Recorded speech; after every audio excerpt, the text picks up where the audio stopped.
할렐루야. 우리 주님을 찬양합니다. 오늘 또 이렇게 하나님을 사랑하는, 또 하나님 말씀을 사랑하는 사람들과 함께 꿀송이 보약 큐티 2023년 10월 2일 월요일 말씀을 시작하겠습니다. 제가 특별히 지금 한국에 와갖고 어제 주일날 송파 은혜교회라고 여러분 알란가 몰란가 모르는데 겁나게 은혜스러운 교회가 있습니다.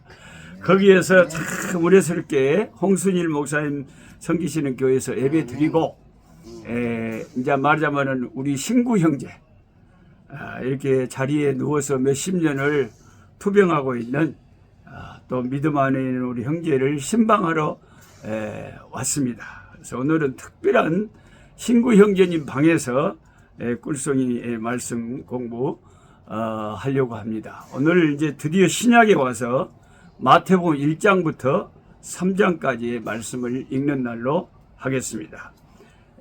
찬송 한 장 하겠습니다. 우리 신방 오신 홍순임 목사님 네 분과 또 우리 홍사모님과 제 아내와 또 우리 신구 형제 어머님 되시는 우리 사모님과 함께 찬송하겠습니다. 302장 내 주 하나님 넓고 큰 은혜는 저 큰 바다보다 깊다. 내 주 하나님 높고 큰 은혜는 내 주 하나님 넓고 큰 은혜는 저 큰 바다보다 깊다. 너고 다주를 흘러 깊은 대로 저 한가운데 가보라.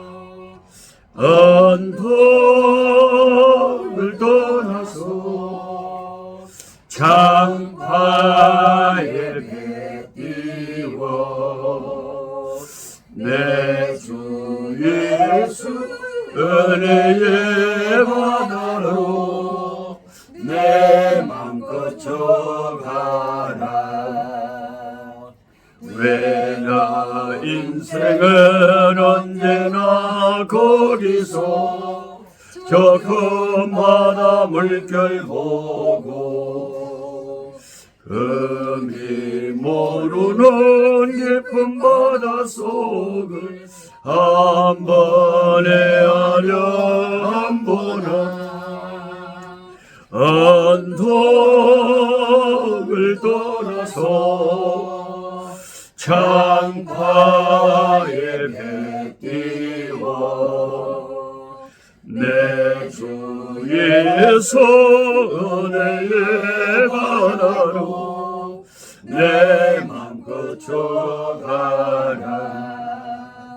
많은 사람이 얕은 물가에서 저 큰 바다 가려다가 찬사 거리는 작은 파도 보고 마음 약하여 못 가네. 언덕을 떠나서 창파에 배 띄워 내 주 예수 은혜의 바다로 내 맘 거쳐가라. 자고 가거라 이제 곧 가거라 저 큰 은혜 바다 향해. 자고 내 눈을 저 깊은 데로 가라. 망망한 바다로 언덕을 떠나서 창파에 배 띄워 내 주 예수 은혜의 바다로 내 맘 거쳐가라. 제가 음정이 이게 잘 안 맞는데 찬송을 인도해갖고 조금 찬송과 음정이 불안했을 수도 있습니다. 그런 줄 아시고 여러분이 이해하시기 바랍니다. 노래를 못하는 사람도 찬송은 계속해야 됩니다. 아멘. 자, 오늘 마태복음 1장부터 3장의 본문 속에 보면 참 마태복음 1장에 예수님의 족보가 나오는데 이 당시의 유대인들 그 풍습으로는 여자들하고 어린 아이들은 공개적인 문서에 이름이 안 올라갑니다. 그 시대의 유대 문화가 그랬습니다. 그래서 우리가 뭐 예수님이 오병이어의 역사를 일으킨 베세다 광야에서 5,000명이 먹고 남았다. 그러면 그 5,000명에는 여자들하고 어린이는 뺀 거예요. 남자 어른들만 씌어서 5,000명이라는 거죠. 그만큼 그 시대가 그렇게 여자하고 그 어린 아이를 조금 차별하던 시대였는데 신기하게도 이 예수님의 이 족보 속에 여성 이름들이 몇 분이 등장을 합니다. 이 마태가 의도적으로 마태복음을 기록하면서 아브라함과 다윗의 자손 예수 그리스도의 계보라 아브라함이 이삭을 낳고 이삭이 야곱을 낳고 전부 이렇게 남자 이름으로 짝짝짝 이렇게 예수님의 이 족보가 이어져 가는데 제일 먼저 나오는 여성 이름이 3절입니다. 유다는 다말에게서 베레스와 세라를 낳았다. 다른 집안에는 부인이 누구인지 이름이 뭔지 전혀 적혀 있지 않은데 유다를 언급하면서 어떤 여인에게서 베레스와 세라를 낳느냐, 그 다말에게서 낳았다는 거예요. 근데 정말 쇼킹한 사실은 다말이 유다의 며느리 아닙니까? 그러니까 성경은 어떤 상황을 미화하거나 왜곡하거나 거짓을 기록하거나 한 게 없이 사실 그대로 적어놨어요. 유다는 자기 며느리하고 관계를 해서 베레스와 세라를 낳았고 그 베레스는 헤손을 낳고 헤손은 람을 낳고 제가 이 마태복음 1장 3절을 보면서 유다가 자기 며느리하고 관계를 해서 베레스를 낳았는데 이게 예수님의 족보가 이렇게 이어져 가는 거예요. 우리는 이 말씀을 잘못 이해를 하면 성경이 뭔 이런 이상한 책이 다 있다냐, 어떻게 시아버지하고 며느리하고 그래갖고 얘기를 나갖고 예수님의 족보가 이루어진다냐 이렇게 생각할 수 있는데 제가 구약 성경을 계속 연구를 해보니까 다말이라고 하는 이 며느리가 너무 매력적이에요.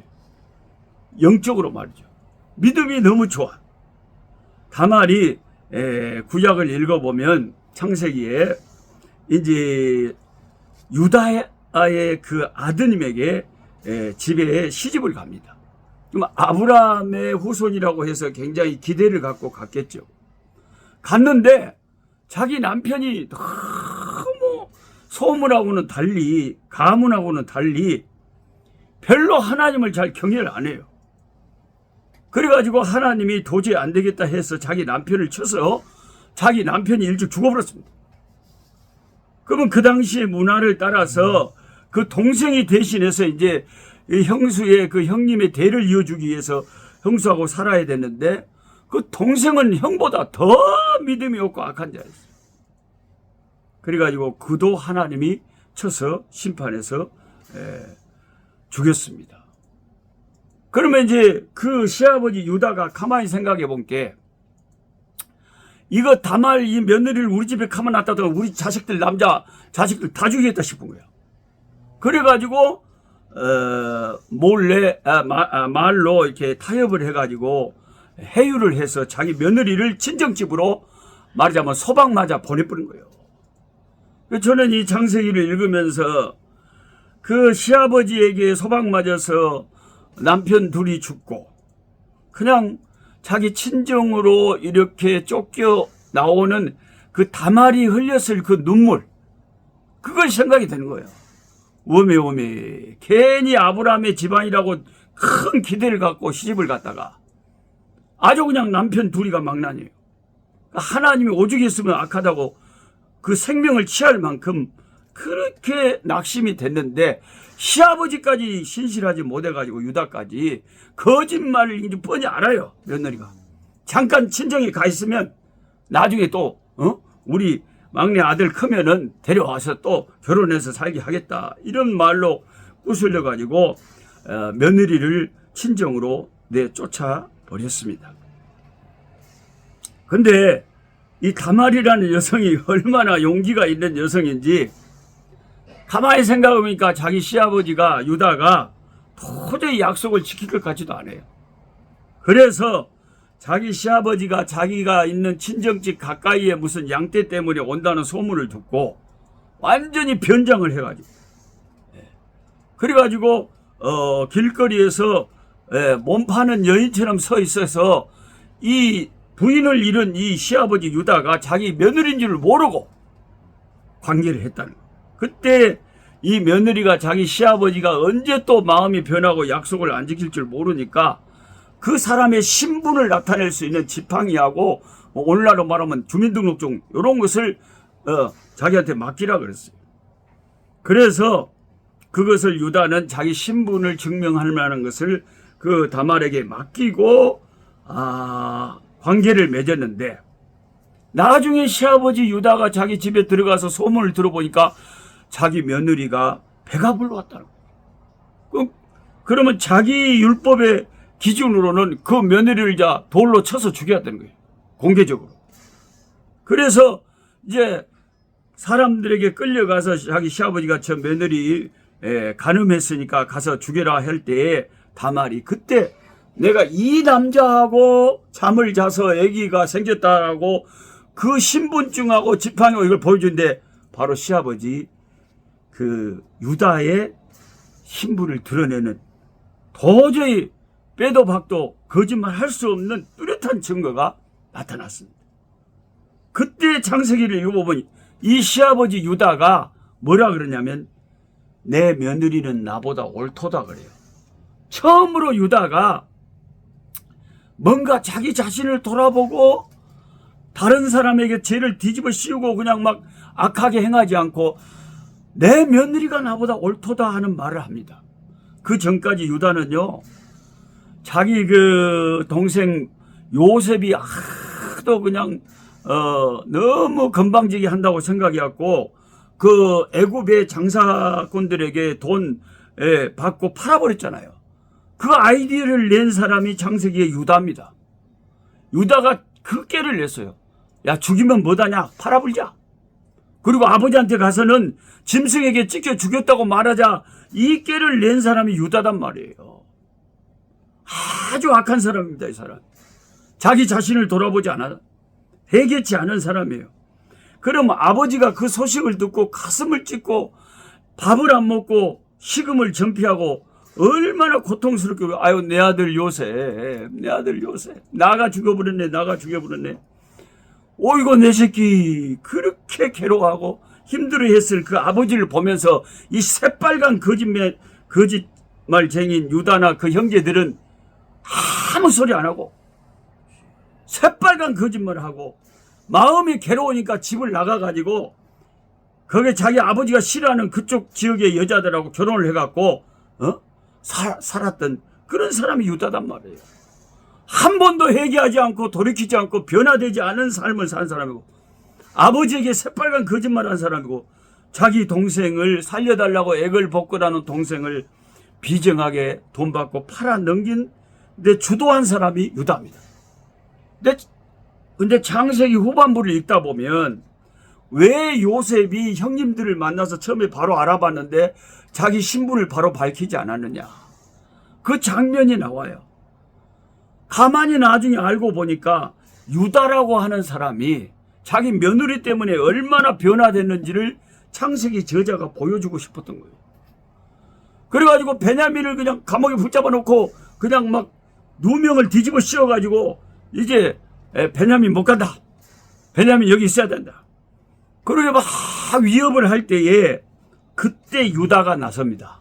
유다가 서서 그 애굽의 국무총리가 자기 동생인 줄은 모르고 자기가 팔아넘긴 동생인 줄 모르고 눈물로 호소를 합니다. 얼마나 변화됐는지 보세요. 유다가 뭐라고 그랬냐면 그 베냐민은 우리 아버지하고 생명이 연결이 돼 있어 갖고 베냐민 안 가면 우리 아버지 죽습니다. 그러니까 내가 대신 감옥에 가 있을 테니까 우리 동생 베냐민 가게 해주세요. 눈물로 호소를 합니다. 그 간절한 눈물의 호소를 듣고 성경을 읽어보면 요셉이 자기 방에 들어가서 엉엉 울다가 자기 자신의 신분을 드러냅니다. 유다의 그 말에 감동을 받은 거죠. 우리 형님이 변화됐구나. 언제부터 우리 형님이 저렇게 은혜를 받았다냐. 나중에 알고 보니까 자기 며느리의 그 용기 있는 행동 때문에 자기 잘못을 깨닫고, 나는 얼렁뚱땅 며느리를 속이고 다시는 며느리를 우리 집에 안 들이고 이러고 하려 했는데 우리 며느리가 저렇게 우리 집안의 생명을 이어주기 위해서 저런 용기 있는 일을 했구나. 그래서 다말에게서 베레스와 세라가 나왔는데 그 베레스는 헤스론을 낳고 헤스론이 남을 낳고 남은 아메담 나손을 낳고 나손 살몬을 낳고 이래가 이제 다윗 왕과 예수 그리스도까지 족보가 연결된다는 것입니다. 벌써 지금 금방 시작했는데 15분이 돼버렸어요. 그래서 이제 우리가 많이 이야기를 하려면 한도 끝도 없기 때문에 올해는 특별히 다말하고 유다 이야기를 잠깐 제가 길게 했는데요. 제가 이 유다가 다말에게서 난 베레스가 얼마나 귀한 아들인 줄을 몰랐다가 나중에 여러분 시간 나면 구약의 룻기서를 읽어보세요. 룻기서 4장에 무슨 말씀이 있냐면 이제 룻이 누굽니까? 그 보아스에게 시집을 가잖아요. 그러면 시집을 갈 때 동네 사람들이 축하의 말을 해줘요. 뭐라고 축하를 하느냐?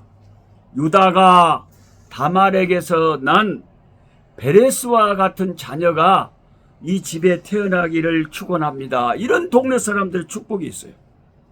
그 성경을 읽고 제가 깜짝 놀란 게 아니 우리가 이렇게 축복할 수도 있잖아요. 아브라함이 난 이삭 같은 자녀가 이 세 가정에 축복으로 임할 줄 믿습니다. 그렇게 축복할 수도 있는데 그 당시에 유대인들이 그 유다가 또 다말과 함께해서 낳은 베레스가 얼마나 귀한 후손이었다는 것을 알기 때문에 유다가 다말에게서 난 베레스와 같은 자손이 이 집에 임하기를 축복합니다 하고 보아스와 룻이 결혼할 때 동네 사람들이 그렇게 축복을 했다는 거예요. 축복으로 지금 유대인들은 알고 사용을 하는 거예요. 유다는 그 전까지는요, 이 며느리 다말의 이 용기 있는 행동이 있기 전까지는요, 집안에 계속 장례식만 치렀어요. 큰아들 죽었지, 둘째 아들 죽었지, 부인 죽었지, 막 죽어나가. 집안에 곡소리만 계속 들렸는데 이 며느리가 이런 용기 있는 믿음의 행동을 함으로써 아브라함의 후손을 이어줬는데 두 쌍둥이가 집안에 생명의 소리가 나고 이 집안에 이제 웃음소리가 나고 회복의 역사가 일어나는 거예요.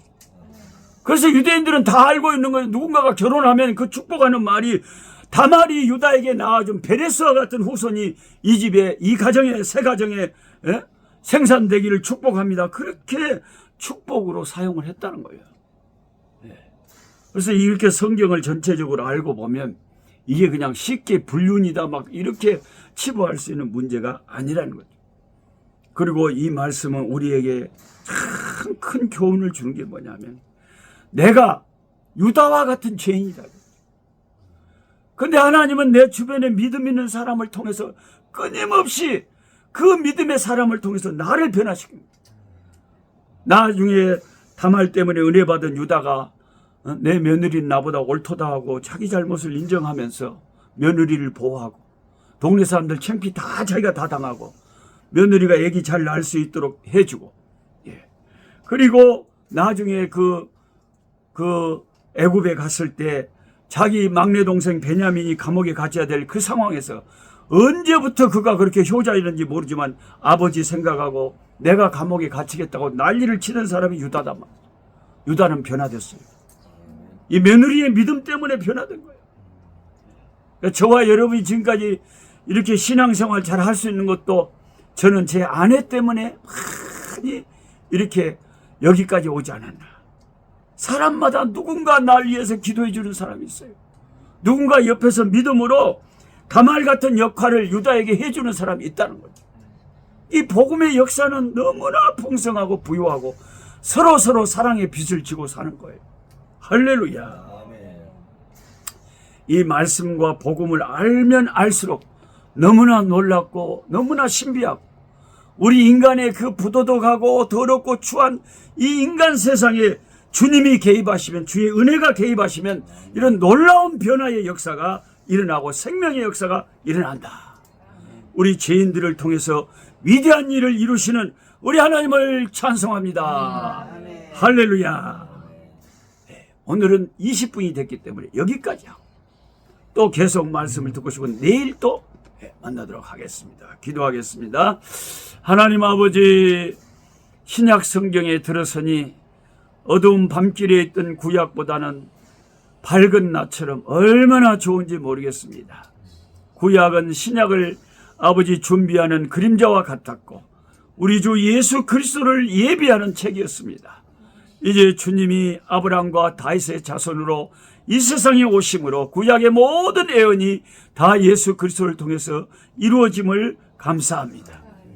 주님의 족보 속에서는 위대한 여인들의 이름이 몇 분 등장하는데 그중에 오늘 다말에 대해서 생각해 보았습니다. 얼마나 용기를 가진 귀한 믿음의 딸인지 모르겠습니다. 아버지 하나님, 그 모든 믿음의 사람들을 통해서 하나님의 역사를 이 땅에 이루어 가시는 하나님은 신비하고 놀라운 하나님이심을 고백합니다.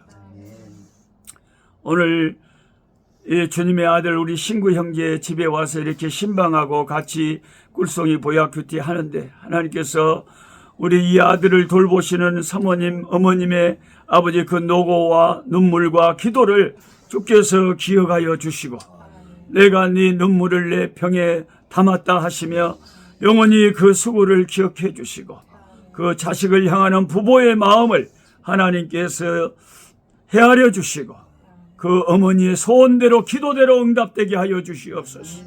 우리 신구 형제를 하나님의 기적으로 여기까지, 의사는 벌써 수십 년 전에 죽었어야 될 생명이라고 했지만 하나님의 능력으로 여기까지 살려주셔서 감사합니다. 이 땅에 남은 생명이 얼마나 남았을지 우리는 모르지만 하나님의 뜻 안에 있는 줄 믿사오니 이 땅에 숨쉬고 사는 동안 주 예수 그리스도를 사랑하고 주의 힘으로 하루하루 살아낼 수 있게 도와주시옵소서. 예수 그리스도 이름으로 기도하옵나이다. 아멘. 약한 자 힘주시고 강한 자 바르게 주한 자 정케함이 주님의 뜻이라. 해 아래 압박 있는 곳 주 거기 계셔서 그 팔로 막아 주시어